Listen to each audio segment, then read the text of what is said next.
नमस्कार साथियों का फिर से आप सभी का स्वागत है एक नए वीडियो में। आज के वीडियो में हम लोग बात करेंगे आपका 11/8/2024 को जो बिहार पुलिस सिपाही का एग्जाम हुआ था 21,391 पदों के लिए, उसका प्रीवियस ईयर क्वेश्चन ज्ञान बिंदु का क्वेश्चन बैंक। ठीक है, ऑल शिफ्ट में ये एग्जाम हुआ था। जैसे कि आपको बता दें कि इसमें अगर 1 से 100 तक क्वेश्चन अगर हम लोग कर लेंगे, उसके बाद फिर क्या होगा कि 102, 103, 104 ऐसे होगा। चलिए फर्स्ट क्वेश्चन से हम लोग देखते हैं। और इससे पहले का सेट 5 सेट हम लोग करवा चुके हैं, आपको प्लेलिस्ट में मिल जाएगा, जरूर कीजिएगा, बहुत ज़्यादा फायदा मिलेगा। इस वीडियो में हम लोग क्या करते हैं, डिस्कशन पूरे करते हैं आपको। ठीक है, जितने भी पॉइंट है सबका अच्छा से डिस्कशन करते हैं, जो कि एग्जाम के लिए बहुत ही बेनिफिट्स आपको होगा। एक एक पॉइंट को हम डिस्कशन करते हैं। ठीक है, तो पहले आप एक वीडियो देखिए, आपको अच्छा नहीं लगेगा तब बताइएगा। ठीक है दोस्तों, चलिए स्टार्ट करते हैं। दाब का ऐसा मात्रक क्या होता है? दाब का ऐसा मात्रक पास्कल होता है। ठीक है, चलिए नेक्स्ट देखते हैं आगे का पॉइंट। दाब एक अदिश राशि है। ठीक है, परीक्षा उपयोगी महत्वपूर्ण पॉइंट। बल का ऐसा मात्रक होता है न्यूटन। ज्योति तीव्रता का कैंडला। पदार्थ का परिमाण मोल। विद्युत धारा का एम्पियर। ताप का केल्विन। समय का सेकेंड। द्रव्यमान का किलोग्राम। और आपका लंबाई का क्या होता है? मीटर। चाल या वेग का मीटर पर सेकेंड। विस्थापन का मीटर। त्वरण का होता है मीटर सेकेंड पर स्क्वायर। ठीक है, देख लेते हैं सेकेंड क्वेश्चन। भारतीय संविधान को बनाने में कितना समय लगा था? 2 वर्ष 11 महीना 18 दिन लगा था। ठीक है, आगे बढ़ते हैं। भारतीय संविधान में प्रथम बैठक 9 दिसंबर 1946 को नई दिल्ली स्थित कौंसिल चैम्बर के पुस्तकालय भवन में हुआ था। संविधान बैठक के अंतिम बैठक 24 जनवरी 1950 को हुई थी। संचालन समिति का अध्यक्ष था राजेंद्र प्रसाद। प्रतिक्रिया संबंधी का डॉक्टर राजेंद्र प्रसाद। राष्ट्रीय ध्वज संबंधी तथा तदर्थ था डॉक्टर राजेंद्र प्रसाद। बहुत इंपॉर्टेंट है, बार बार क्वेश्चन पूछा जाता है। राजेंद्र प्रसाद जी जो है बिहार के प्रथम आपका बिहार के व्यक्ति हैं और प्रथम देश के राष्ट्रपति भी रहे हैं। ठीक है, इनका जन्म कहाँ हुआ था? सिवान के जीरादेई गांव से, याद रखिएगा, इंपोर्टेंट है। प्रारूप समिति का अध्यक्ष कौन थे? Doctor BR Ambedkar. संघ समिति के थे आपका पंडित जवाहरलाल नेहरू। और संघीय संविधान के थे पंडित जवाहरलाल नेहरू। देखिए संघ का बाद जो भी आएगा पंडित जवाहरलाल नेहरू हो जाएंगे। प्रांतीय संविधान समिति के अध्यक्ष थे सरदार वल्लभ भाई पटेल, याद रखिएगा, इंपोर्टेंट है। इन्हें लौह पुरुष भी कहा जाता है, याद रखिएगा, इन्हें लौह पुरुष भी कहा जाता है। ठीक है, नेक्स्ट बढ़ते हैं। और भारत का बिस्मार्क भी। अल्पसंख्यक जनजातीय बहिष्कृत क्षेत्रों और मौलिक अधिकार का सलाहकार कौन थे? आपका सरदार वल्लभ भाई पटेल। चलिए नेक्स्ट बढ़ते हैं। कागज उद्योग से बिहार का कौन सा जिला नहीं प्रदूषित हो रही है? ये आपका गंगा नहीं हो रही। ठीक है, बाकी माफी चाहेंगे, कागज उद्योग से बिहार का कौन सी नदी प्रदूषित हो रही है? तो गंगा हो रही है। देख लीजिए, बिहार के डॉलमिया नगर तथा समस्तीपुर में कागज और लुगदी उद्योग है। बिहार के गंगा नदी की लंबाई कितनी है? 445 किलोमीटर। वहीं अगर भारत में बात करें तो 2525 किलोमीटर, याद रखिएगा, गंगा की लंबाई। गंगा नदी जो है बिहार में कहाँ कहाँ से निकलती है ये बताया गया, 12 जिलों से हो गई निकलती है। बक्सर, भोजपुर, सारण, पटना, वैशाली, समस्तीपुर, आपका बेगूसराय, मुंगेर, खगड़िया, कटिहार, भागलपुर और लखीसराय। याद रखिएगा, पटना में सबसे ज्यादा गंगा नदी का तट है, याद रखिएगा, महत्वपूर्ण पॉइंट है। चलिए कुछ इंपोर्टेंट फैक्ट देख लेते हैं उद्योग के बारे में, जो कि VVI है, आपसे पूछा जा सकता है। पटना में कौन कौन सा उद्योग है? औषधि, विद्युत उपकरण, बिस्कुट, सूती वस्त्र। मोकामा में मालगाड़ी के डब्बे बनाने का उद्योग। चमड़ा उद्योग, लोहे का चादर और छड़ बनाने का उद्योग। बरौनी में पेट्रोल रसायन, ताप विद्युत, तेल शोधक कारखाना, रसायन खाद, दूध उद्योग आदि। भागलपुर में सिल्क उद्योग। ठीक है, इंपोर्टेंट है। नेक्स्ट बढ़ते हैं। इनमें से कौन सा राज्य बिहार से सटा नहीं है? तो बिहार से सटा हुआ नहीं है कौन सा? आपका छत्तीसगढ़। देखिए बिहार का ये जैसे मैप हो गया, ये बिहार का मैप है दोस्तों। तो इधर से कौन हो गया आपका? इधर से हो गया आपको पश्चिम बंगाल हो जाएगा। ऊपर से कौन हो जाएगा? नेपाल हो जाएगा। नीचे से कौन हो जाएगा? झारखंड हो जाएगा। इधर से कौन सा हो जाएगा? यूपी हो जाएगा। देख लेते हैं हम लोग क्या क्या दिया है। उत्तर में नेपाल, ऊपर वाला भाग जो हम बोले थे, ऊपर में नेपाल, दक्षिण में झारखंड, नीचे में झारखंड है, पूर्व में आपका क्या हो जाएगा? पश्चिम बंगाल, और पश्चिम में क्या हो जाएगा? उत्तर प्रदेश। याद रखिएगा, इंपोर्टेंट है। छत्तीसगढ़ से सटा हुआ सीमावर्ती राज्य है झारखंड, उड़ीसा, उत्तर प्रदेश, तेलंगाना, आंध्र प्रदेश, महाराष्ट्र और मध्य प्रदेश। सेरिकल्चर का संबंध किससे है? तो रेशम कीट पालन से। देखिए हम अपना टेलीग्राम चैनल पर और यूट्यूब पे भी पोस्ट डेली बाय डेली कुछ न कुछ फैक्ट करते हैं, बहुत वीवीआई फैक्ट करते हैं, ठीक है। आप उसे देखा कीजिए, आप फॉलो कीजिए। एग्जाम के समय आप जब जाइएगा तो वहां से क्वेश्चन नहीं आएगा, तब आप बताइएगा हमें, ठीक है। और आप ध्यान से पढ़िए दोस्तों। सेरिकल्चर का संबंध हो जाएगा किससे? रेशम कीट पालन से। रेशम कीट उत्पादन कृषि पर आधारित एक कुटीर उद्योग है। रेशम उत्पादन में सबसे ज्यादा इस्तेमाल होने वाला रेशम कीट प्रजाति बॉक्सविन मोरी है, जिसे घरेलू रेशम कीट भी कहा जाता है। चलिए, जीव विज्ञान संबंधी कुछ अन्य शाखाएं। एंटोमोलॉजी कीटों का अध्ययन, एपीकल्चर मधुमक्खी पालन अध्ययन, डेंड्रोलॉजी वृक्ष एवं झाड़ियों का अध्ययन, सोरोलॉजी छिपकलियों का अध्ययन, आपका सिल्वीकल्चर कॉस्टिपेरो का संवर्धन, पिस्सीकल्चर मत्स्य पालन, इक्थोलॉजी मछलियों का अध्ययन, हॉर्टिकल्चर उद्यान विज्ञान, एंथोलॉजी पुष्पों का अध्ययन, ठीक है। नेक्स्ट बढ़ते हैं। मधुमक्खी के डंक में कौन सा एसिड होता है? तो इसमें फार्मिक एसिड होता है, फार्मिक एसिड होता है, याद रखिएगा, इंपॉर्टेंट है। कुछ और पॉइंट देख लेते हैं वीवीआई। जैसे संतरा और नींबू में होता है सिट्रिक अम्ल होता है, इमली अंगूर में टार्टिक अम्ल होता है, सिरका में सिट्रिक अम्ल होता है, टमाटर में ऑक्जेलिक अम्ल होता है, दही में लैक्टिक अम्ल होता है, दूध युक्त मक्खन में आपका ब्यूटारिक अम्ल होता है, और चींटी या बिच्छू के डंक में आपका मेथनॉइक अम्ल होता है, जिसे फार्मिक अम्ल भी कहते हैं। बार बार यही पूछा जाता है, ठीक है, याद रखिएगा, इंपॉर्टेंट है। नेक्स्ट, ओडोमीटर से क्या तात्पर्य है? ओडोमीटर से आपकी तय की गई दूरी मापी जाती है, ठीक है। जैसे गाड़ी में देखते होंगे, बाइक वगैरह में आगे में जो लगा रहता है कांटा, ऐसे करके चलते रहता है स्पीड, ओडोमीटर वो होता है, ठीक है। देख लेते हैं कुछ और उपकरण, उसके लिए विभिन्न आपका प्रयोग।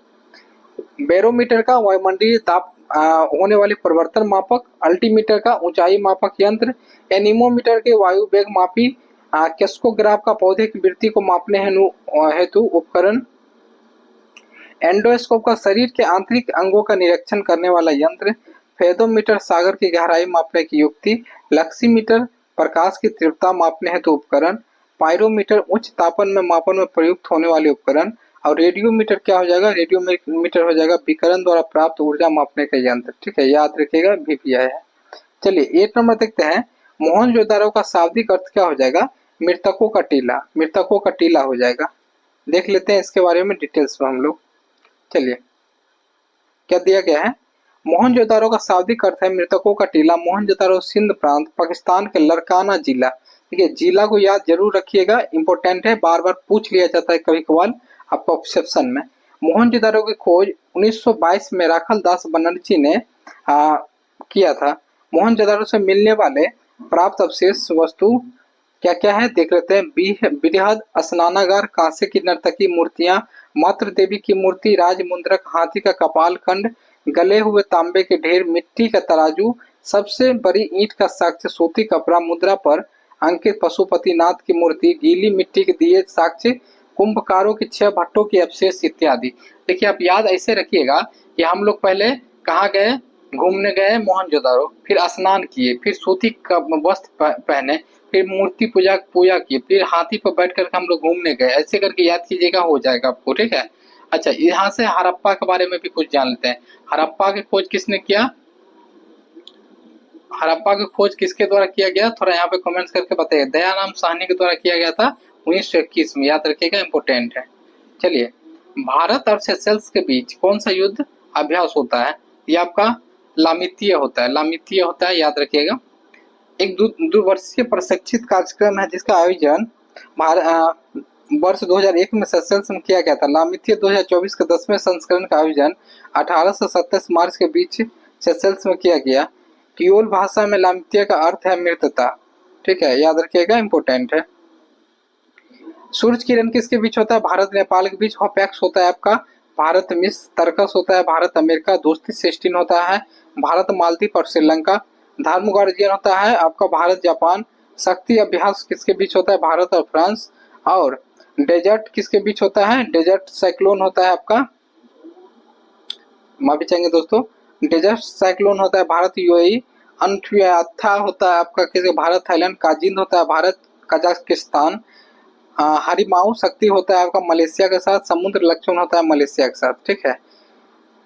रक्त का पीएच मान कितना होता है? 7.4 होता है। रक्त का पीएच मान 7.4 होता है। मानव का रक्त 7.0 से 7.8 के पीएच के प्रास के बीच करता है। अच्छा, पीएच मान स्केल का प्रयोग किसी विलयन की अम्लीयता तथा क्षारीयता को व्यक्त करने के लिए किया जाता है। किसी विलयन का पीएच मान 7 से अधिक होने पर विलयन क्षारीय तथा पीएच मान 7 से कम होने पर विलयन क्या हो जाता है, अम्लीय हो जाता है। वर्षा के जल की पीएच मान 5.6 से कम होती है तो वह अम्लीय वर्षा होती है। ठीक है। सोरेनसेन ने 1909 में पीएच स्केल दिया था, याद रखिएगा, इंपॉर्टेंट है। देख लेते हैं इंपॉर्टेंट फैक्ट। नींबू का 2.2 होता है, सिरका का 2.4 होता है, शराब का 2.8 होता है, मूत्र का 6 होता है, दूध का आपका 6.8 होता है। ठीक है। लार का 6.5 होता है, रक्त का 7.4 होता है, समुद्री जल का 8.4 होता है। नेक्स्ट बढ़ते हैं। रंपा विद्रोह कब हुआ था? रंपा विद्रोह आपका 1922 में हुआ था। देख लेते हैं यहाँ पर इंपॉर्टेंट फैक्ट आपको। रंपा विद्रोह एक आदिवासी विद्रोह था जिसका नेतृत्व अल्लूरी सीताराम राजू ने किया था। सीताराम राजू को गांधी के असहयोग आंदोलन की प्रेरणा प्राप्त हुआ था। कुछ और विद्रोह इंपॉर्टेंट देख लेते हैं जो कि एग्जाम उपयोगी है।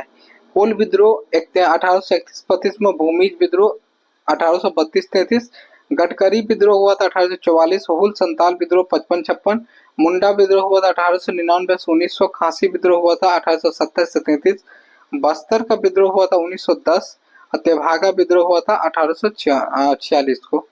नेक्स्ट बढ़ते हैं। बांग्लादेश में ब्रह्मपुत्र नदी को किस नाम से जाना जाता है?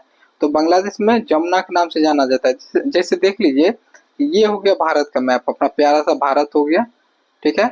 ये तिब्बत के सांगपो से निकलता है, ये नदी निकलता है।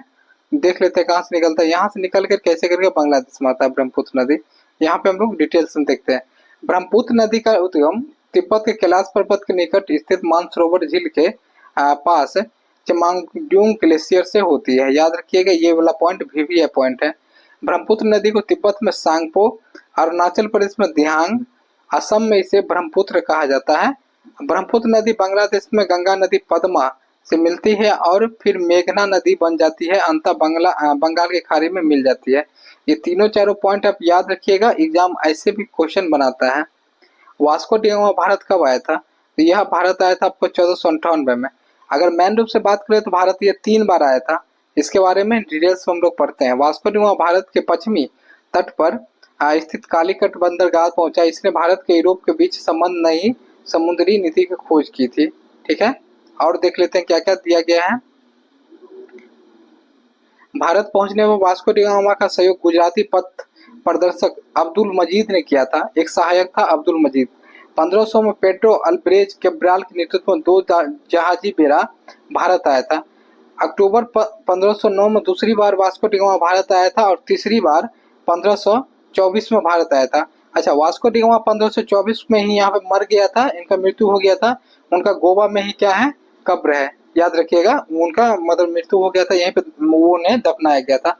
देखिए, एक चीज और आपको बता दे, क्वेश्चन ऐसे बन सकता है कि वास्को डी गामा टोटल कितने बार आया था। यहाँ पे देख सकते हैं 1524 में उनके कोची में उनका निधन हो गया था। परीक्षा उपयोगी इंपोर्टेंट फैक्ट। अमेरिका की खोज 1492 में स्पेन के नाविक कोलंबस के द्वारा किया गया था। उत्माशा अंतरिक्ष कैप ऑफ गुड जिसका चक्कर काटते हुए वास्को डी गामा भारत पहुंचा, इसकी खोज पुर्तगाली खोजकर्ता बार्थोलोम्यू डियाज ने किया था 1488 में।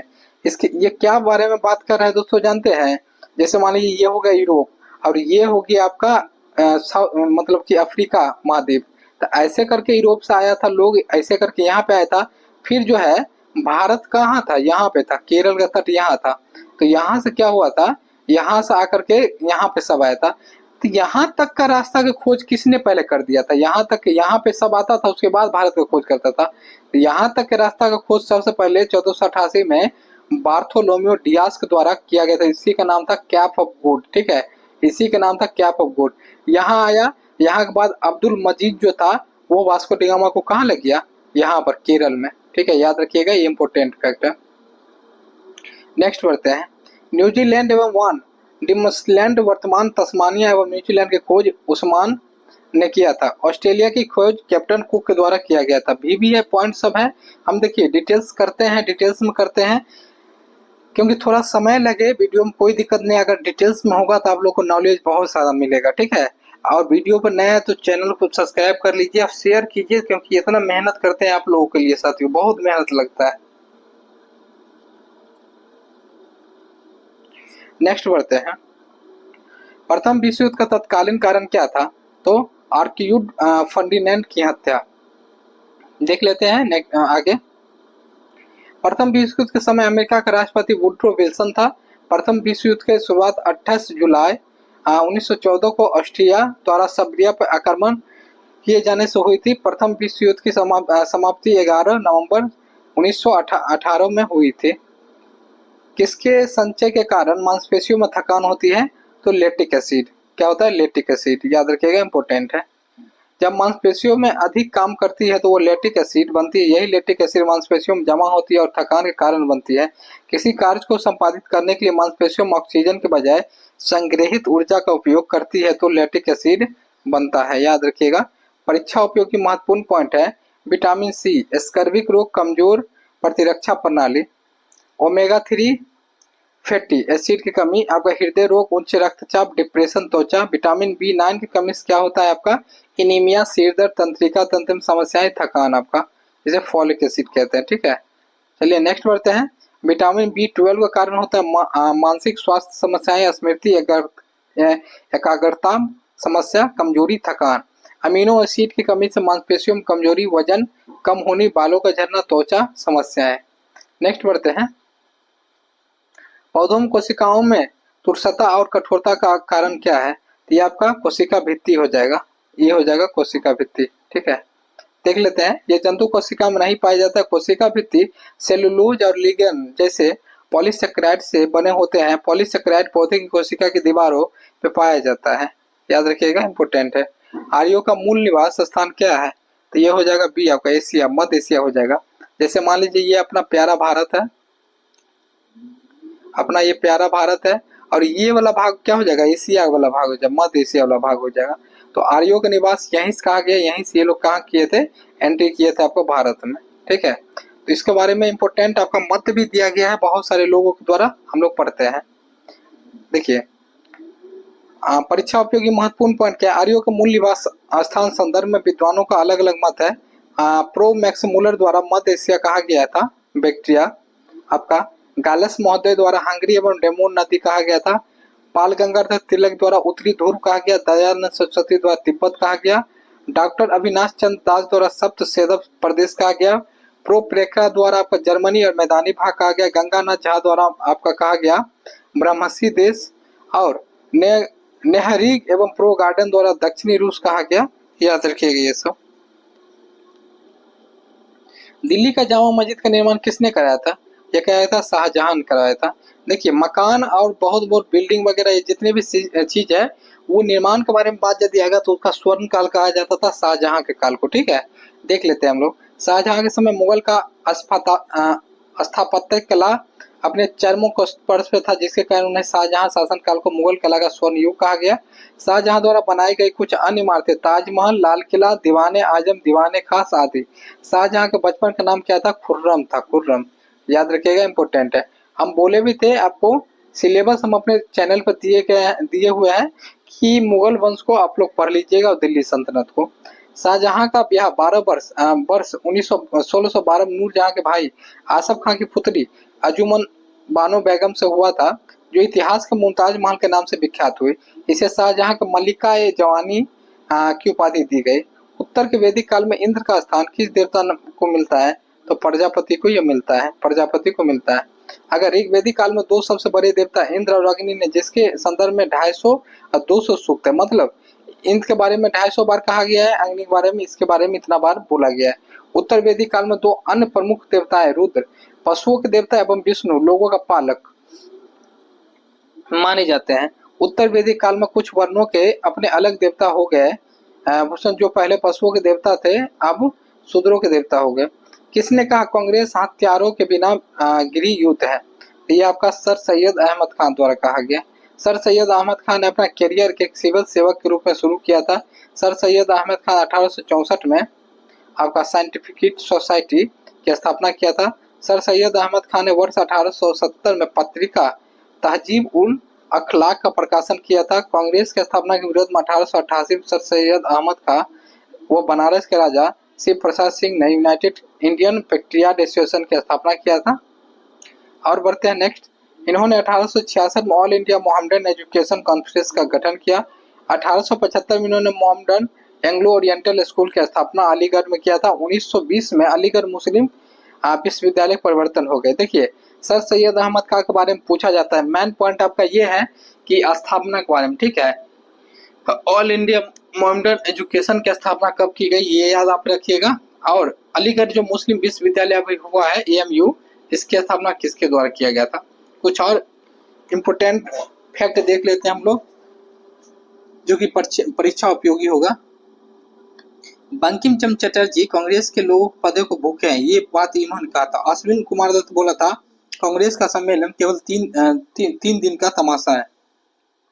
लाला लाजपत राय कांग्रेस लॉर्ड डफरिन के दिमाग का उपज है। अरविंद घोष कहा था कांग्रेस याचना करने वाली संस्था है। कांग्रेस क्षय रोग से मरने वाली है। चलिए, ओजोन परत दिवस कब मनाया जाता है। दिवस से क्वेश्चन बहुत पूछा गया, हर एक सेट में 102-3 क्वेश्चन आपका रहेगा ही रहेगा, तो दिवस को अच्छा कर लीजिएगा आप लोग जरूर। 16 सितंबर को मनाया जाता है। 1994 में यह स्टार्ट हुआ था, याद रखिएगा। कुछ इंपोर्टेंट दिवस देख लेते हैं।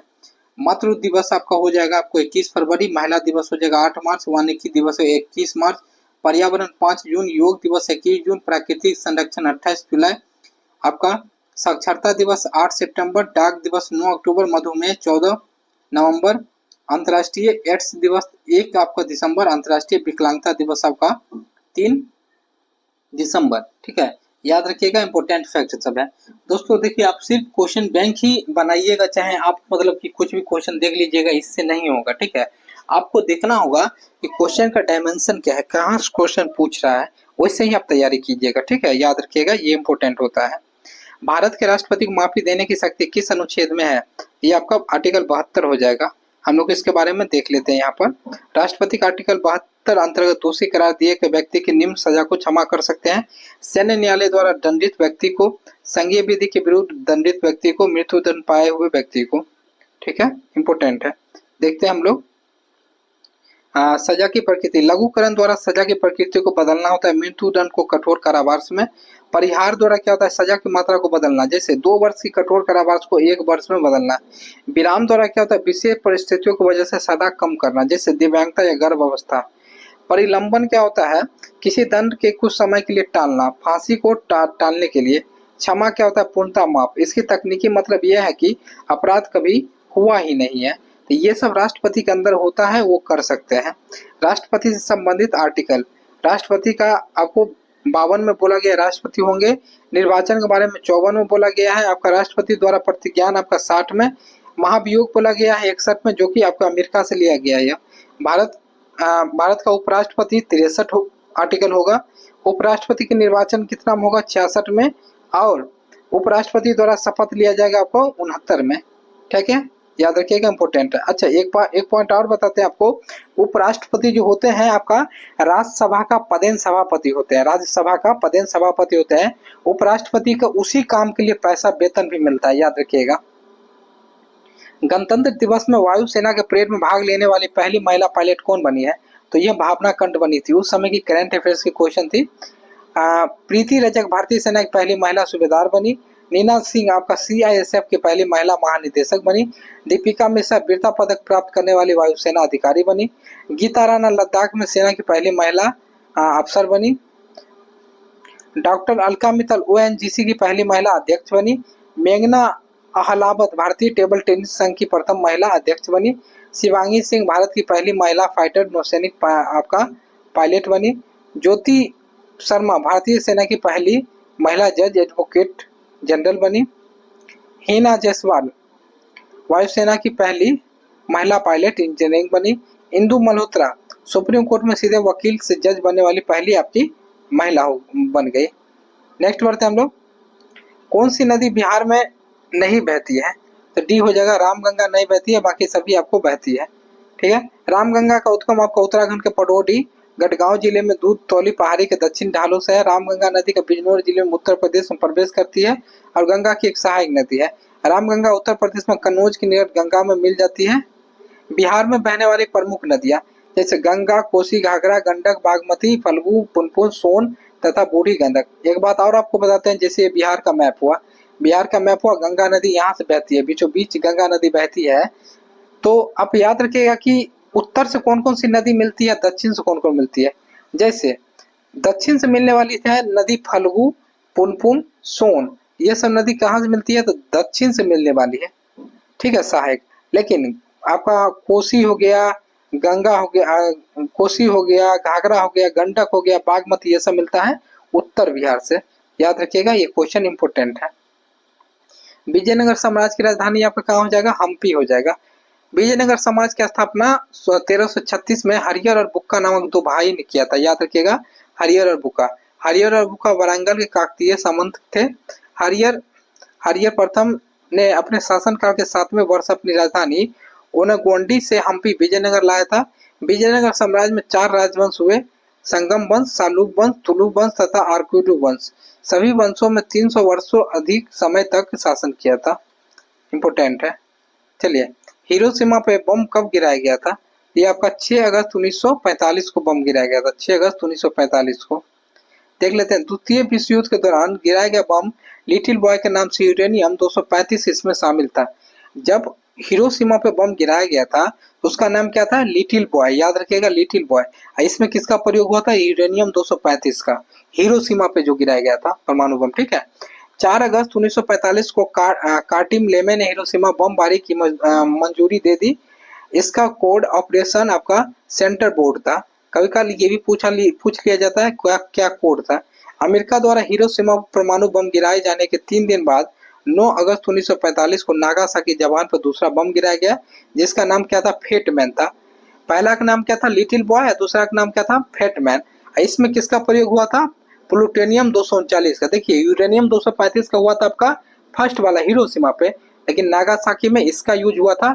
ये दोनों क्वेश्चन आपका बिहार फायर में पूछा गया क्वेश्चन है, इसलिए आपको सचेत हम कर रहे हैं कि इसको ध्यान से पढ़िए। जाट जाटनी किस राज्य का लोक नृत्य है, तो ये बिहार का है। देखिए, बिहार से बहुत कुछ पूछा गया, जैसे बिहार का पुष्प कौन सा है, गेंदा का पुष्प हो गया। बिहार का मतलब कि पशु कौन सा है, ठीक है।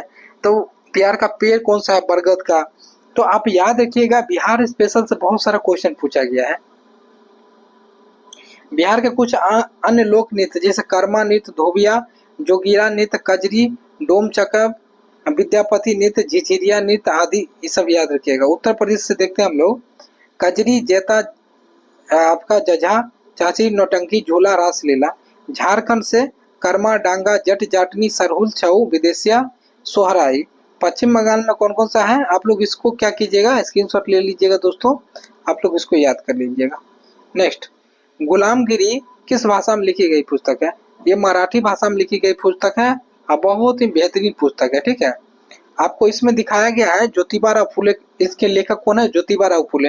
पहले तो यही याद रखिए, गुलामगिरी का लेखक कौन है, ज्योतिबा राव फुले। ये क्वेश्चन बार बार पूछा गया है। दलितों और अस्पृश्य आपको तार्किक तरीके से ब्राह्मण वर्ग के उच्चता की झूठे दंग से परिचित कराना है इनका काम था, ठीक है। और देखते हैं आगे हम लोग, ज्योतिबा राव फुले ने 1873 में पुणे महाराष्ट्र में सत्यशोधक समाज की स्थापना किया था। सत्यशोधक समाज का देख लेते हैं। और इम्पोर्टेंट फैक्ट हम लोग, वन अनुसंधान केंद्र कहाँ स्थित है, ये आपका देहरादून में स्थित है। कहाँ पे है, देहरादून में। देखते हैं, वन अनुसंधान देहरादून में 1878 में, आगे चल करके 1906 में इसका नाम बदल करके इंपीरियल फॉरेस्ट रिसर्च इंस्टीट्यूट कर दिया गया। वन अनुसंधान केंद्र देहरादून भारतीय वन सेवा संबंधन वन अधिकारियों और रेंजरों के लिए वानिकी अनुसंधान के क्षेत्र में प्रशिक्षण प्रदान किया करता है। भारत के कुछ प्रमुख अनुसंधान संस्थान, चावल अनुसंधान कटक में है, दलहन आपका कानपुर में, कृषि अनुसंधान संस्थान नई दिल्ली, गन्ना कहाँ पर है आपका कोयम्बटूर, भाभा परमाणु अनुसंधान टाम्बे, आलू आपका शिमला में है। उसके बाद बात करते हैं कहाँ है आपका, पारिस्थितिकी बेंगलुरु में है, रसायन जैविक कोलकाता में, प्लाज्मा आपका गांधीनगर, मौसम कहाँ है पुणे, डीजल लोकोमोटिव कहाँ है वाराणसी में। सब भी है पॉइंट है साथियों। नेक्स्ट बढ़ते हैं, सेबी का वर्तमान अध्यक्ष कौन हो जाएंगे, तो इसका हो जाएंगे तुहिन संत पांडे। सेबी के बारे में देख लेते हैं, ये कब तक रहेंगे, 1 मार्च ये रहेंगे। देख लेते हैं, 12 अप्रैल 1988 में भारत में एक गैर संवैधानिक निकाय के रूप में प्रतिभूति बाजार ने आपका सेबी का क्या हुआ था स्थापना। सबसे पहले आपको ये माइंड में रखना है, गैर संवैधानिक मतलब क्या होगा, ये संवैधानिक संस्था नहीं है। क्वेश्चन ये बार बार पूछा गया है बीपीएससी वगैरह में, सेबी कौन सी संस्था है, संवैधानिक है कि गैर संवैधानिक, तो आपको ये पॉइंट याद रखना है। परीक्षा उपयोगी पॉइंट है, 30 जनवरी 1992 को सेबी अधिनियम तहत वैधानिक मान्यता प्राप्त हुआ था। ठीक है, आपका सेबी का मुख्यालय कहाँ है, मुंबई है। सेबी का अध्यक्ष कौन हो जाएंगे, आपका कार्यकाल निश्चित इसका नहीं हो जाता है। निर्वात में ध्वनि की चाल कितनी होती है, 0 मीटर पर सेकेंड। देखिए निर्वात मतलब क्या हो गया, कोई इसको क्या होना चाहिए कि माध्यम होना चाहिए, कोई माध्यम नहीं है, तो माध्यम के बिना ध्वनि गमन नहीं कर सकते। यहाँ पे दिया गया है ध्वनि की चाल मुख्यतः माध्यम की घनत्व और परिस्थिति पर निर्भर करता है। ध्वनि की चाल विभिन्न माध्यम में भिन्न भिन्न होती है। ध्वनि की चाल सबसे अधिक ठोस में, उसके बाद द्रव में, तब गैस में होती है। ठीक है, यहाँ पर देख लेते हैं कुछ इंपोर्टेंट फैक्ट। कार्बन डाइऑक्साइड में 260, वायु में 332, आपका भाप 100 डिग्री सेल्सियस 405, अल्कोहल में ये होता है, आप लोग यहाँ से देख लीजिएगा, इसके स्क्रीनशॉट ले लीजिए। धन विधेयक किस अनुच्छेद में वर्णित है, तो आर्टिकल 110 में। ठीक है, धन विधेयक राष्ट्रपति की सिफारिश केवल लोकसभा में प्रस्तुत की जा सकती है, 111 में बोला गया है। राज्यसभा धन विधेयक संशोधन नहीं कर सकती है, लेकिन वो अपनी सिफारिश लोकसभा को भेज सकती है। धन विधेयक का निर्धारण लोकसभा अध्यक्षता करता है, अनुच्छेद 110 का 3। धन विधेयक विशेष रूप से धन संबंधित है, जैसे कि कर, टैक्स लगाना, सरकारी खर्च को मंजूरी देना तथा सरकारी प्राप्तियों व्यय का लेखा जोखा रखना। आर्टिकल आपका 112, यह अनुच्छेद वार्षिक वित्तीय विवरण से संबंधित है। आर्टिकल 117, यह अनुच्छेद वित्त विधेयक के बारे में विशेष उपबंध से संबंधित है। इस अनुच्छेद के अनुसार संसद के दोनों सदनों द्वारा पारित विधेयक को राष्ट्रपति के समक्ष प्रस्तुत किया जाता है, जिसे वह स्वीकृति या अस्वीकृति दे सकते हैं। 123 देखते हैं आर्टिकल, यह अनुच्छेद राष्ट्रपति की अध्यादेश शक्ति से संबंधित है। चलिए नेक्स्ट क्वेश्चन देखते हैं हम लोग। अमृतसर के संस्थापक कौन थे, ये थे आपका रामदास। देखिए ऊपर वाला क्वेश्चन जो धन विधेयक आप लोग को हम बताए, धन विधेयक से आप याद रखिएगा कि लोकसभा क्या होता है कि राज्यसभा में लोकसभा द्वारा बिल भेजा जाता है, अगर राज्यसभा नहीं अप्रूव किया तो 14 दिन के अंदर में वापस करता है, वो ऑटोमेटिक आपका पास हो जाता है। ठीक है, लोकसभा का मेन रूप से उस पर होता है कार्रवाई। ये क्वेश्चन को देखते हैं, अमृतसर का स्थापना गुरु रामदास द्वारा किया गया 1574 में। गुरु रामदास सिख के चौथे गुरु थे, उन्होंने अपने समकालीन अकबर के मैत्री संबंध स्थापित किया था। गुरु नानक 10 सिख गुरुओं में पहले एवं सिख धर्म के संस्थापक थे, याद रखिएगा, इंपोर्टेंट है।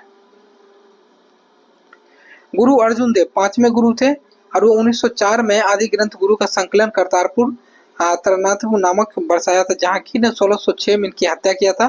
तेग बहादुर 9वें गुरु थे, हिंदू धर्म के प्रबल समर्थक थे, इन्होंने आनंदपुर साहिब की स्थापना की, इसकी हत्या औरंगजेब किया था। आपको याद रखना है कि सिख गुरु जो थे, सिख गुरु में 2 व्यक्ति की हत्या हुई थी। ठीक है, 2 व्यक्ति की हत्या हुई थी, वो 2 व्यक्ति कौन कौन थे, तो एक थे अर्जुन देव, ठीक है, जिनकी हत्या किए थे जहांगीर, और एक थे तेग बहादुर, जो कि 9वें गुरु थे, इनकी हत्या किए थे औरंगजेब। ठीक है, और आपको एक पॉइंट याद रखना है, पहले गुरु थे गुरु नानक थे, तलमंडी पाकिस्तान में जो वहां उनका जन्म हुआ था, और 10वें गुरु थे गुरु गोविंद सिंह, जो कि पटना में उनका जन्म हुआ था। नेक्स्ट बढ़ते हैं, चांद पर सबसे पहला कदम किसने रखा था, नील आर्मस्ट्रांग, बी हो जाएगा। 20 जुलाई 1969 को अपोलो 11 मिशन के तहत रखा गया था। ठीक है, बिहार विधानसभा का वर्तमान अध्यक्ष कौन हो जाएंगे, नंद किशोर यादव, उस समय पूछा गया क्वेश्चन है। ठीक है, अप्रैल 2025 तक अगस्त्यन। कुछ और इम्पोर्टेंट फैक्ट देखते हैं, बिहार विधान परिषद सभापति कौन हो जाएंगे, अवधेश नारायण सिंह। राज्यपाल हो जाएंगे आरिफ मोहम्मद खान। मुख्य सचिव अमृतलाल मीना। बिहार लोक सेवा आयोग के हो जाएंगे परमार रवि मनु भाई, जिसके कारण बीपीएससी में इतना आंदोलन हुआ। कर्मचारी चयन आयोग का अध्यक्ष हो जाएंगे आलोक राज। पुलिस महानिदेशक हो जाएंगे डीजीपी विनय कुमार। ठीक है, नेक्स्ट बढ़ते हैं, और महाधिवक्ता हो जाएंगे पीके शाही। राज्य मुख्य आपका निर्वाचन अधिकारी HR श्रीनिवास। राज्य मानवाधिकार आयोग हो जाएंगे अनंत बदर। बिहार राज्य महिला आयोग का अध्यक्ष हो जाएंगे अश्वमेघ देवी। आपका बिहार विश्व विद्यालय सेवा आयोग के अध्यक्ष हो जाएंगे गिरीश कुमार चौधरी। नेक्स्ट बढ़ते हैं, बक्सर का युद्ध कब हुआ था, तो 1764 में हुआ था, 1764 में हुआ था। 22 अक्टूबर 1764 को हुआ था। बक्सर युद्ध के अंग्रेजों के सेना राफेल का सफल नेतृत्व हेक्टर मुनरो और मीर कासिम के नेतृत्व में गुरगिन खान द्वारा किया गया था। बक्सर के युद्ध में सिराजुद्दौला, मीर कासिम और शाह आलम द्वितीय ने अपनी नेतृत्व सम्मिलित सेना को पराजित किया था। देखिए बक्सर के युद्ध ही ये निर्धारित कर दिया था कि अंग्रेज का ही शासन अब भारत में रहेगा। बिहार में तेल शोधक कारखाने कहाँ पे हैं? तो आपको बरौनी में, बरौनी आपका बेगूसराय, ठीक है, बेगूसराय याद रखिएगा। चलिए देख लेते हैं हम लोग। बिहार में तेल शोधक बेगूसराय जिले बरौनी में। बरौनी तेल शोधक कारखाना स्थापना 1964 में सोवियत संघ की सहायता से हुआ था। रोमानिया तथा भागीदारी में हुई थी। इसे 1965 में राष्ट्र को समर्पित किया था। सोवियत संघ उस समय रूस मतलब सोवियत संघ का भाग था।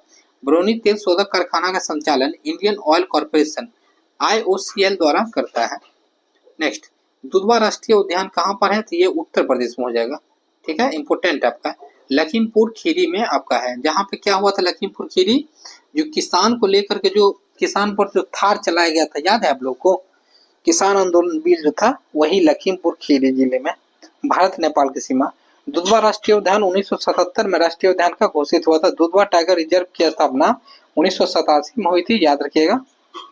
कुछ इंपोर्टेंट आपका प्रमुख राष्ट्रीय उद्यान संबंधित आपका राज्य, जैसे मध्य प्रदेश में है कान्हा, पन्ना, पेंच, बांधवगढ़, कूनो, सतपुड़ा आपका राष्ट्रीय पार्क। उत्तर प्रदेश में चंदभद्रा वन्य जीव विहार। राजस्थान में क्या है? केवलादेव आपका, रणथंभौर, सरिस्का, घाना पक्षी, ये सब है। आपका गुजरात में क्या क्या हो जाएगा? गिर मरीन, ब्लैक बग, आपका गल्फ ऑफ कच्छ राष्ट्रीय पार्क। बिहार में हो जाएगा वाल्मीकि राष्ट्रीय पार्क। विक्रमशिला में हो जाएगा गैंगेटिक, डॉल्फिन सेंचुरी, कांवर झील, ये सब बिहार में हो जाएगा, ठीक है। देखिए आपको एक और बताते थे टाइगर रिजर्व के बारे में बताते हैं। टाइगर रिजर्व में भारत में सबसे पहला टाइगर रिजर्व कहाँ पे बना था? तो Jim Corbett tiger reserve Uttarakhand में, ठीक है, याद रखिएगा। उसके बाद मध्य प्रदेश में सबसे ज्यादा टाइगर रिजर्व है, मध्य प्रदेश में। अगर बिहार की बात करते हैं तो टाइगर रिजर्व कौन सा है बिहार में? वाल्मीकि है, वाल्मीकि टाइगर रिजर्व पश्चिमी चंपारण में, और एक और आपका घोषित हुआ है कैमूर में घोषित हुआ है, ठीक है। और भी आपको पॉइंट बताते हैं, जैसे इंपोर्टेंट फैक्ट ये भी है कि टाइगर रिजर्व जो है आपका 57वां और 58वां कहाँ पे हुआ है? राता पानी वगैरह कहाँ पे है? कमेंट्स करके बताइएगा। फुर्तीला का सही वर्तनी क्या है? फुर्तीला का सही वर्तनी हो जाएगा आपका फुर्तीला, ठीक है। किस तत्व का परमाणु क्रमांक 16 हो जाएगा? तो सल्फर का यह हो जाएगा, सल्फर का। ऑक्सीजन का 8 होता है, आप सभी को पता है। नेक्स्ट बढ़ते हैं। नाइट्रोजन का आपका 7 होता है। नाइट्रोजन पृथ्वी का वायुमंडल में 78% है। फास्फोरस का आपका 15 है। फास्फोरस के धातु है जो कमरे के तापमान पर ठोस होता है, ठीक है। अच्छा, कमरे के तापमान पर, अच्छा, धातु और अधातु, एक बात बताइए, कमरे के तापमान पर क्या होता है? द्रव कौन सा धातु अधातु होता है बताइएगा। तो धातु में अगर बात करेंगे तो धातु क्या हो जाएगा आपका? Hg हो जाएगा, ठीक है, मरकरी। और अधातु की बात करेंगे तो ब्रोमीन हो जाएगा, याद रखिएगा, दोनों इंपोर्टेंट है। जो अच्छा बोलता है उसे एक शब्द क्या है? तो क्या हो जाएगा? सुवक्ता। जो अच्छा बोलता है उसे सुवक्ता बोला जाता है। एक घोल में, ये मैथ का क्वेश्चन है, इसका आंसर बी हो जाएगा दोस्तों। नेक्स्ट बढ़ते हैं। अच्छा, ये केमिस्ट्री का ही है, हाँ केमिस्ट्री का है। वर्मी कंपोस्ट क्या होता है? तो ये हो जाएगा जैविक उर्वरक होता है। जैसे गाय वगैरह का गोबर वगैरह होता है ना, जिससे मतलब कि रख दीजिए, उसके बाद धीरे धीरे वो क्या होता है? सलता है, गलता है, उसमें केचुआ बनता है। तो जैविक उर्वरक है जो केचुआ की मदद से बनाई जाती है, जिन्हें वर्म भी कहा जाता है। वर्मी कंपोस्ट में पौधे के लिए आवश्यक पोषक तत्व जैसे कि नाइट्रोजन, फास्फोरस, पोटेशियम होते हैं। वर्मी कंपोस्ट उदाहरण है केचुआ खाद, गोबर की खाद, अपशिष्ट खाद, आपको हरी खाद, आपका मिश्रित खाद, ये सब हो जाएगा। रासायनिक उर्वरक के उदाहरण है यूरिया, नाइट्रोजन उर्वरक, DAP, MOP, ये सब हो जाएगा। वनस्पति विज्ञान पौधे से संबंधित है, तो कीट विज्ञान किससे संबंधित होगा? यह आपका कीटों से हो जाएगा, कीटों से। कीट विज्ञान जीव विज्ञान की एक शाखा, यह कीटों के जीवन चक्र, आपका व्यवहार, वर्गीकरण और प्रभावों का अध्ययन करता है। नेक्स्ट बढ़ते हैं हम लोग। जैसे ऑर्निथोलॉजी पक्षियों का अध्ययन हो जाएगा। माइक्रोलॉजी आपका कवकों का अध्ययन। पाइकोलॉजी आपका शैवालों का अध्ययन। फोमोलॉजी आपका फलों का अध्ययन, आपका पोमोलॉजी है। ओफियोलॉजी आपका सर्प का अध्ययन। सिलीकल्चर हो जाएगा काष्ठी, आपका पेड़ों का संवर्धन। हॉर्टिकल्चर हो जाएगा उद्यान विज्ञान। फ्लोरिकल्चर हो जाएगा फूलों की खेती, याद रखिएगा, इंपोर्टेंट है।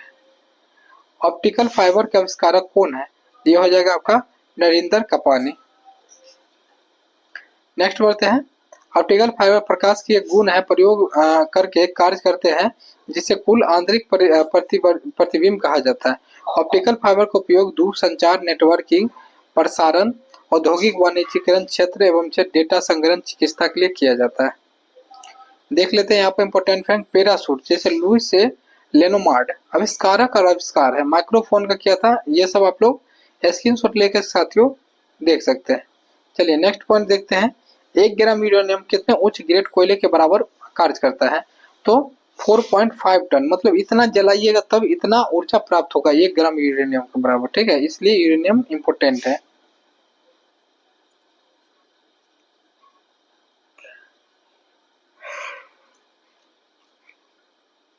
नेक्स्ट देखते हैं, पहली महिला उच्च न्यायालय के मुख्य न्यायाधीश कौन थी, यह हो जाएगा लीला सेठ, हो जाएगा लीला सेठ।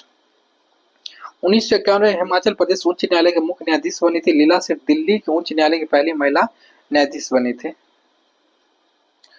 2012 में आपका कुख्यात निर्भया बलात्कार मामले के बाद भारत में बलात्कार कानूनों का निरीक्षण करने के लिए गठित जस्टिस वर्मा समिति में 3 सदस्यीय बेंच की लीला सेठ की हिस्सा रही थी। याद रखिएगा ये मामला जो था निर्भया हत्याकांड, बाप रे बाप, दिल दहलाने वाला दोस्तों हत्या था। भगवान ना करे ऐसा कभी घटना हो, और ये सब बहुत गलत चीज है भारत में। चलिए, प्रथम महिला मुख्यमंत्री कौन बनी थी, सुचेता कृपानी, आपका सुचेता कृपानी आपका उत्तर प्रदेश की। प्रथम आदिवासी महिला राष्ट्रपति आपका द्रौपदी मुर्मू। लोकसभा का प्रथम महिला महासचिव स्नेहलता श्रीवास्तव। यूपीएससी की प्रथम महिला अध्यक्ष रोज मिलियन बैथ्यू। प्रथम महिला कांग्रेस आपका डॉक्टर एनी बेसेंट। संयुक्त राष्ट्र संघ की पहला महिला विजया लक्ष्मी पंडित। आपका भारत रत्न से सम्मानित प्रथम महिला इंदिरा गांधी हो जाएगी। ऑस्कर पुरस्कार जीतने वाली भानु अथैया हो जाएगी, ठीक है। चलिए नेक्स्ट बढ़ते हैं, सबसे हल्की धातु कौन सी हो जाएगी, सबसे हल्की धातु लिथियम हो जाएगी, ठीक है। लिथियम का क्रमांक 3 होता है। लिथियम सबसे कम घनत्व करने वाले प्रबल आपका अपचायक तत्व है। कुछ इंपोर्टेंट फैक्ट है, सबसे प्रबल उपचायक कौन सा तत्व हो जाएगा, फ्लोरीन।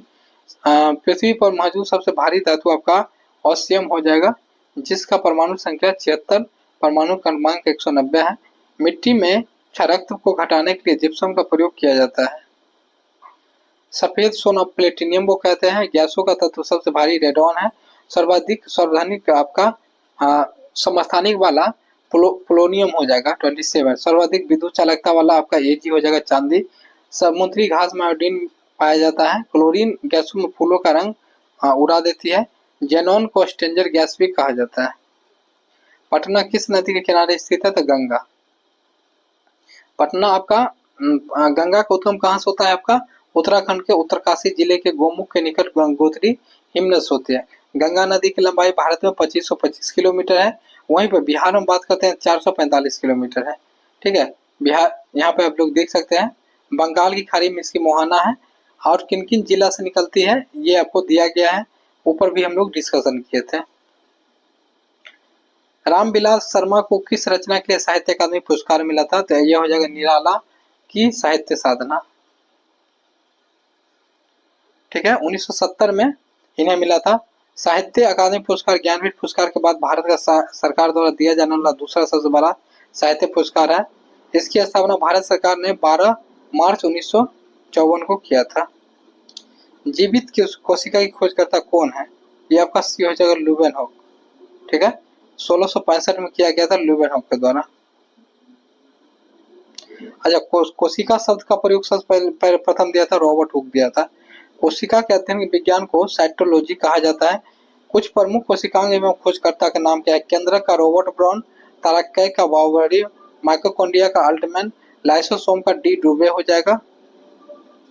आपका जीव द्रव का हो जाएगा डोजाटिन, क्रोमोसोम का वाल्डेयर हो जाएगा, क्रोमोटिन का फ्लेमिंग हो जाएगा, आपका क्लोरोप्लास्ट का आपका होगो वन मोहल हो जाएगा। आपका मिक्ष कीटम की रचनाकार कौन है, ये आपका शूद्रक हो जाएगा।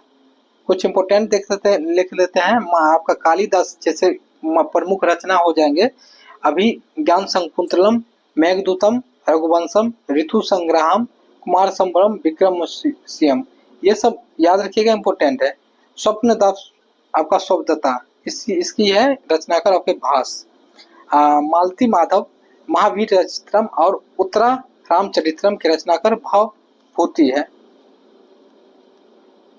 संविधान सभा का गठन कब हुआ था? तो यह हुआ था अगस्त 6 दिसंबर 1946 को।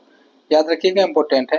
पहली बैठक आपका 9 दिसंबर 1946 को हुई थी, नई दिल्ली की काउंसिलिंग चैम्बर पुस्तकालय भवन में हुई थी। ठीक है।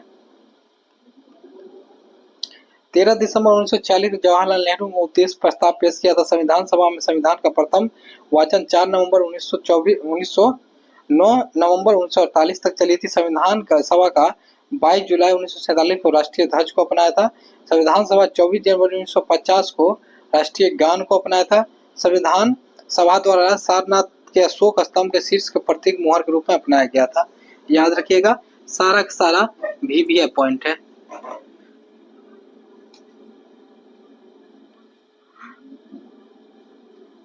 बिहार में सोना मुख्यतः किस जिले में पाया जाता है? तो ये आपका जमुई में पाया जाता है। बहुत बड़ा भंडार में मिला था। देख लेते हैं नेक्स्ट पॉइंट हम लोग।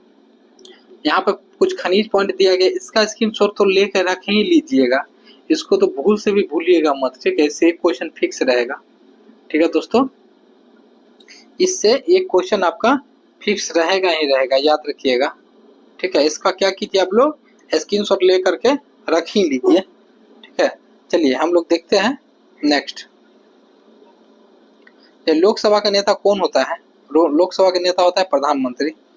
प्रधानमंत्री संसदीय व्यवस्था के अनुसार लोकसभा में बहुमत प्राप्त दल का नेता होता है। प्रधानमंत्री में प्रधानमंत्री के निर्वाचन और नियुक्ति के लिए कोई भी विशेष प्रक्रिया नहीं दी गई है।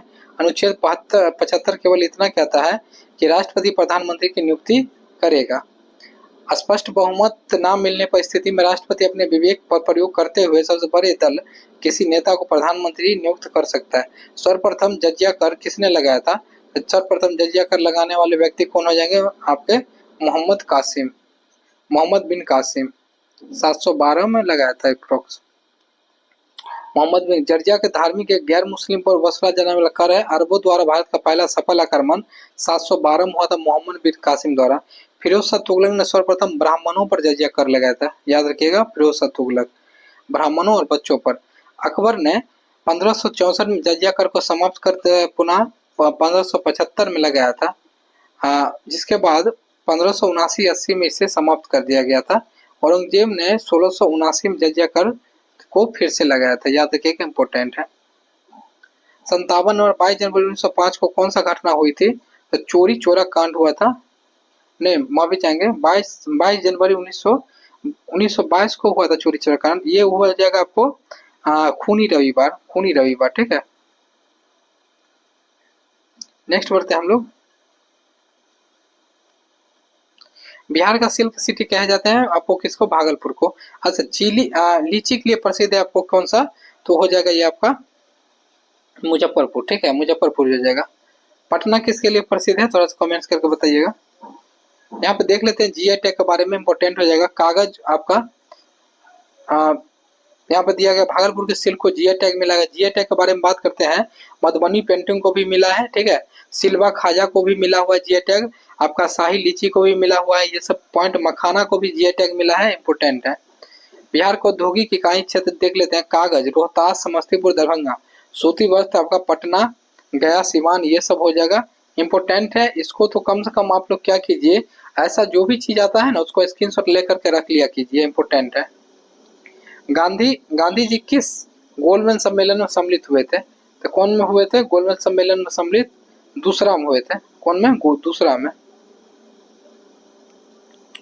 टोटल इसमें 3 गोलमेज सम्मेलन हुआ। दूसरा हुआ था 7 सितंबर 1931 में 1 दिसंबर 1931 तक।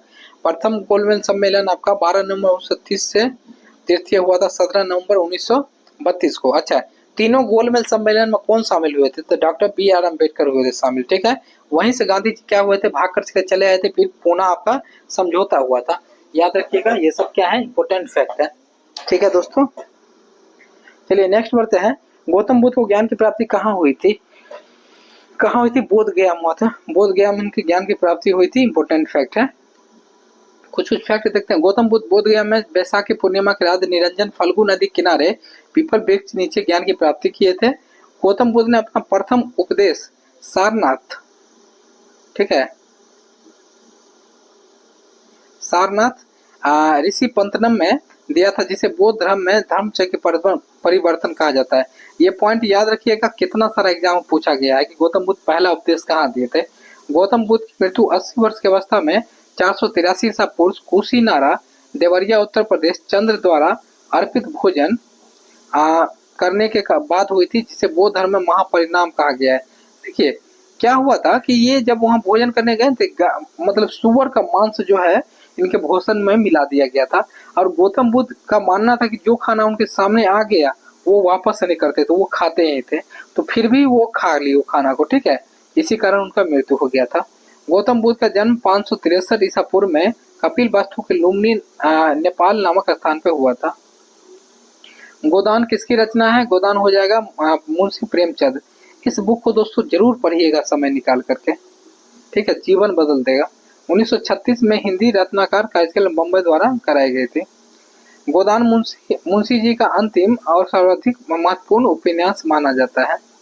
मुंशी प्रेमचंद के कुछ अन्य रचनाएं हो जाएंगी सेवा सदन, आपका रंगभूमि, निर्मला, कर्मभूमि, गवई, पूस की रात, बड़े घर की बेटी।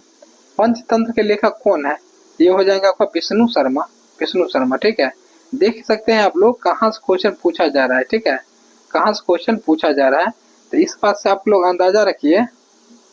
माफी चाहेंगे। क्वेश्चन नंबर 62 देखते हैं। पंचतंत्र के लेखक कौन हो जाएंगे? आपका विष्णु शर्मा हो जाएंगे, ठीक है। लेखक से आप याद रखिएगा, बहुत इंपॉर्टेंट क्वेश्चन है।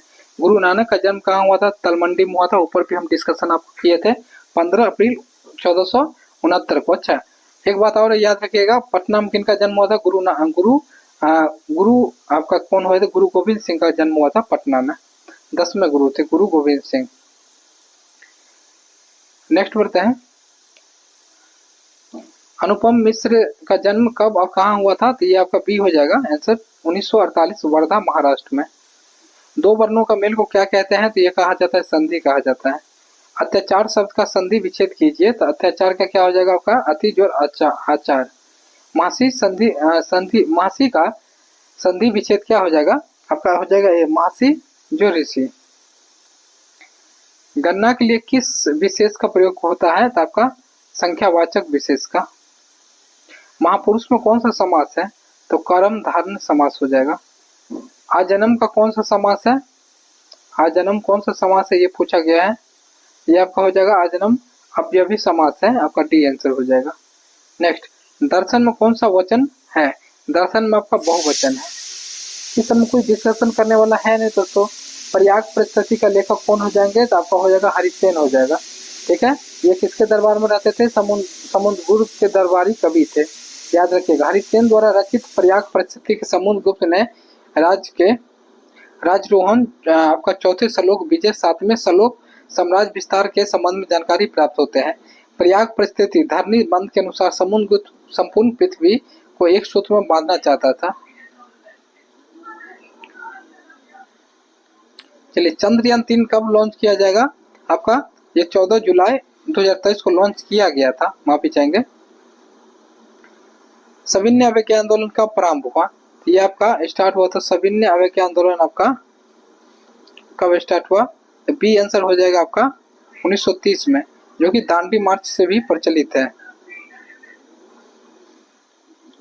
देख सकते हैं यहाँ पर सविनय अवज्ञा आंदोलन के दौरान महात्मा गांधी साबरमती आश्रम 12 मार्च 1930 को अपने 78 अनुयायियों के साथ 240 मील कुल मानक स्रोतों में 241 मील की लंबी दूरी यात्रा 5 अप्रैल 1930 को पूरा किया था। याद रखिएगा 6 अप्रैल 1930 को गांधी मुट्ठी भर नमक तोड़ा था लेकर के। आप ये डाटा याद रखिएगा, ये पूछा गया क्वेश्चन है। पश्चिम बंगाल में बेलूर मठ के किस ऐतिहासिक संस्था का मुख्यालय है? ये रामकृष्ण मिशन का हो जाएगा, ठीक है। कुछ संस्था इंपोर्टेंट देख लेते हैं, जैसे कि कहाँ कहाँ पर क्या है। ये आप लोग स्क्रीनशॉट इसका ले लीजिए साथियों, बहुत इंपॉर्टेंट आप लोग के लिए होगा, ठीक है। मौर्य वंश के संस्थापक कौन थे? चंद्रगुप्त मौर्य थे, ठीक है। 345 में जन्म हुआ था चंद्रगुप्त के। इनका जन्म 345 ईस्वी में हुआ था ईसा पूर्व में। 322 में आसीन हुआ था यह गद्दी पर। अच्छा, चंद्रगुप्त को सेंड्रोकोटस भी कहा है। अच्छा, चंद्रगुप्त का गुरु कौन थे? आपका चाणक्य हो जाएंगे।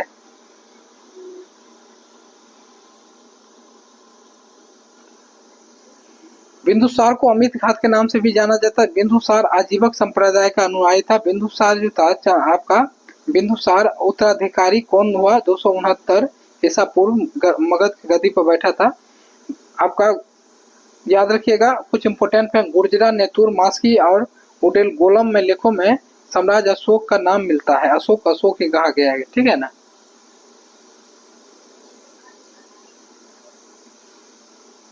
अच्छा, चंद्रगुप्त मौर्य जो था ये था जैन धर्म का अनुयायी, याद रखिएगा। बिंदुसार आजीवक धर्म का और अशोक जो था वो बौद्ध धर्म का था। ग्रीन पीस इंटरनेशनल मुख्यालय कहाँ पर है, ये हो जाएगा आपका एम्स्टर्ड नीदरलैंड में, ठीक है। कुछ यहाँ पर आपको दिया गया है इंपोर्टेंट फैक्ट, आप लोग स्क्रीनशॉट इसका ले सकते हैं, ये बहुत इंपोर्टेंट हो जाएगा। जैसे एडीबी का मनीला हो जाएगा, एम्नेस्टी इंटरनेशनल का लंदन, नाटो का ब्रुसेल्स, रेड क्रॉस का जेनेवा हो जाएगा, विश्व व्यापार संगठन का WTO का जेनेवा, इंटरपोल का लियोन फ्रांस, यूनिसेफ का आपका न्यूयॉर्क, आपका IOC का लुसाने, सार्क का हो जाएगा काठमांडू, ठीक है। आपका दक्षिणी पूर्व एशियाई का काठमांडू, जकार्ता का, ये सब याद रखिएगा, इंपोर्टेंट है। दूसरी विश्व युद्ध कब से कब तक चला था, ये आपका 1969 से लेकर 1945 तक चला था। जनहित याचिका भारत में प्रवर्तक कौन है, तो PN भगवती। PN भगवती ये सेट आपका अलग में भी क्वेश्चन पूछा गया था, याद रखिएगा PN भगवती के बारे में। 17वें मुख्य न्यायाधीश थे भारत के। शेरशाह सूरी का मकबरा कहाँ पर है, सासाराम में हो जाएगा शेरशाह सूरी का मकबरा, याद रखिएगा। शेरशाह सूरी की मृत्यु 13 मई 1945 को कालिंजर के किले में आसनमिक बारूद विस्फोटक के कारण हुआ था। अच्छा, शेरशाह सूरी, पटना का नाम कौन रखा था, शेरशाह सूरी रखा था, याद रखिएगा, इंपोर्टेंट है। पटना नाम किसके द्वारा रखा गया, शेरशाह सूरी। रुपया जो हम लोग यूज करते हैं वो कौन चलाया था, शेरशाह सूरी। कंगीनम ने शेरशाह सूरी के मकबरे को ताजमहल से भी सुंदर कहा है, कनिंघम द्वारा कहा गया है। वर्ष 1943 में आजाद हिंद फौज की स्थापना कहाँ हुई थी, ये बी हो जाएगा, सिंगापुर में हुई थी। 1942 में क्या होता, भारत छोड़ो आंदोलन हुआ था, याद रखिएगा। INA का गठन रास बिहारी बोस 1943 में किया था। 1 सितंबर 1942 को आजाद हिंद फौज की पहली डिवीजन का गठन किया गया था। 2 जुलाई 1943 को सुभाष चंद्र बोस सिंगापुर पहुंचे थे, वहां पर उन्होंने आजाद हिंद फौज का सर्वोच्च सेनापति घोषित किया गया था। 21 अक्टूबर 1943 को आपका सुभाष चंद्र बोस ने सिंगापुर में स्वतंत्र भारत अस्थायी आपका सरकार स्थापना किया था। अच्छा, फॉरवर्ड ब्लॉक का संबंध किससे हो जाएगा, आपको याद रखिएगा, सुभाष चंद्र बोस से। मोहनजोदाड़ो की खोज किसने किया था, तो राखाल दास बनर्जी। 1922 में किया गया था खोज, याद रखिएगा, लरकाना जिले में है आपका पाकिस्तान में। मोहनजोदाड़ो की सिंधी भाषा का अर्थ क्या हो जाएगा, मृतकों का टोला। नेक्स्ट बढ़ते हैं, यहाँ पे कुछ इंपोर्टेंट आपको दिया गया। हड़प्पा का खोज दयाराम साहनी 1921 में किया गया था, ठीक है। ऐसे ही करके कालीबंगा खोज BV लाल आपका किया गया था, इसके द्वारा BK थापर 1961 में। धोलावीरा का किया गया था JP जोशी। धोलावीरा जो है हम लोग का क्या जगह यूनेस्को के भाग में आपको 40वें साइड में जोड़ा गया था। रंगपुर का रंगनाथ राव किया था, रोपर का यज्ञदत्त शर्मा, लोथल का रंगनाथ आपका राव किया था। लोथल एक जगह ऐसा था जो आपका दरवाजा पीछे के बजाय आगे खुलता था, याद रखिएगा, बहुत बड़ा बंदरगाह था। बनमाली था, RMS बीट हो चुका है, सुतका गेंडोर हो जाएगा, और आपका ये सब इसका स्क्रीनशॉट ले लीजिएगा, इंपोर्टेंट है। सिविल सेवा दिवस कब मनाया जाता है, आपको 21 अप्रैल को। दिवस को याद कर लीजिएगा, इंपोर्टेंट है साथियों, बार बार हम बोल रहे हैं आप लोग को।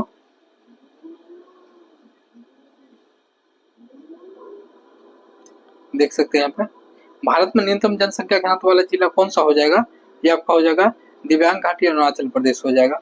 मात्र 17 व्यक्ति है 1 किलोमीटर में, ठीक है। सबसे अधिक घनत्व वाला हो जाएगा अपना बिहार, 1106 व्यक्ति है 1 किलोमीटर में।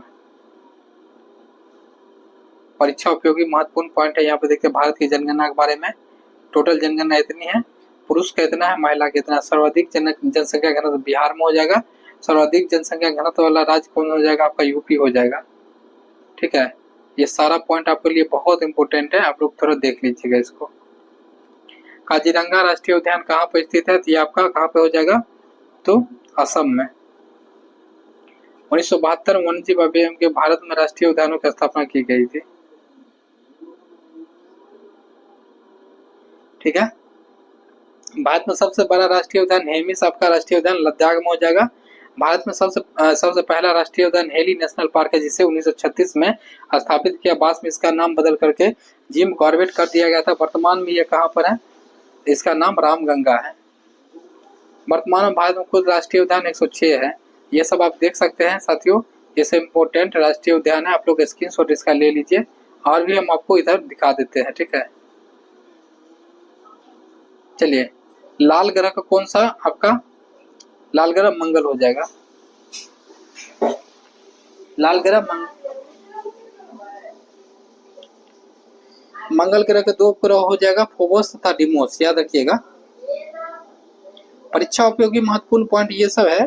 सूर्य के सबसे निकटतम ग्रह कौन सा हो जाएगा? बुध हो जाएगा। पृथ्वी के सबसे निकटतम ग्रह चमकीला ग्रह सबसे सात या भोर का तारा किसे कहते हैं? शुक्र को कहते हैं। सौर मंडल का सबसे बड़ा ग्रह बृहस्पति हो जाएगा। चलिए, FCI का फुल फॉर्म क्या हो जाएगा आपका? Food corporation of India. अगर यह अधिनियम की बात करते हैं 1964-65 में हुआ था। कुछ और इम्पोर्टेंट फैक्ट है, यहाँ से आप लोग याद कर सकते हैं दोस्तों। LPG का फुल फॉर्म क्या हो जाएगा? LPG का फुल फॉर्म हो जाएगा आपका B हो जाएगा, ठीक है। इम्पोर्टेंट फैक्ट है, ठीक है।